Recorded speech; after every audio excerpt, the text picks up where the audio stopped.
Hey guys, nandito tayo ngayon sa strawberry farm. Yan guys, wala siyang makita ngayon guys ng yung strawberry gawa ng yung binagyo. Yan. Dito guys, strawberry at saka lettuce. Yan, marami dito marami strawberry at saka lettuce. Yan. Yung nakaraang bagyo guys, ito yung lumubog siya ng tubig, baha.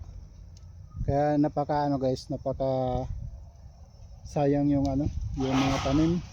So ngayon nagtatanim sila ulit guys. Yan.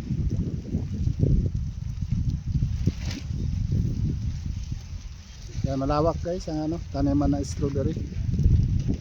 Yan. Thank you very much for watching. Don't forget to like, share, comment. Huwag niyong kalimutan guys mag-subscribe sa ating YouTube channel na Team Quadro. God bless everyone.